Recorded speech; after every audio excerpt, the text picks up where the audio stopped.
YCP పాలనలో మురికివాడల పేరిట భారీ టీడీఆర్ కుంభకోణం జరిగిందని జనసేన కార్పొరేటర్ పీతల మూర్తి యాదవ్ ఆరోపించారు. బొత్స సత్యనారాయణ వియ్యంకుడు వెంకటరమణకు అడ్డగోలుగా గజాలు కట్టబెట్టారని, నేతలు జోసెఫ్ కుమార్, కిషోర్ కుమార్ కు టీడీఆర్ కింద 4,800 గజాలు కట్టబెట్టారని వెల్లడించారు. ఈ కుంభకోణానికి ప్రత్యుపకారంగా విద్యుల్లత అనే అధికారికి ఫ్లాట్ ఇచ్చారని ఆరోపించారు. టీడీఆర్ కుంభకోణానికి పాల్పడిన అధికారులపై ప్రభుత్వం తక్షణమే చర్యలు తీసుకోవాలని డిమాండ్ చేశారు. సోమి వెంకటరమణ గారికి 22 కోట్ల రూపాయలు చేసేటువంటి టీడీఆర్ ఎలాగిస్తారండి? అక్కడ జీవీఎంసీ రోడ్డు ఫారం చేసిందా?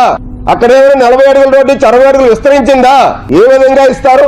అంటే 2019 వచ్చేసరికి ఈ విద్యుల్లత గారికి అమాంతంగా వీళ్ళకి స్లమ్ పేరుతో, మురికివాడ పేరుతో రైల్వే న్యూ కాలనీలో 600 గజాల స్థలానికి గాను 1200 గజాల స్థలం ఉందని 1200 గజాల స్థలానికి 4,800 గజాలు టీడీఆర్లు ఇచ్చేసి, ఆ టీడీఆర్లు ఇచ్చినందుకు నగదుతో పాటు వీళ్ళకి చెందినటువంటి వెంకోజీపాలెంలో ఉన్నటువంటి ఒక పెద్ద బహుళంతస్తుల అపార్ట్మెంట్ లో అమ్మగారికి, విద్యుల్లత గారికి ఫ్లాట్ గిఫ్ట్ గా ఇచ్చారు. ఇప్పుడు కూడా ఫ్లాట్ ఉంది.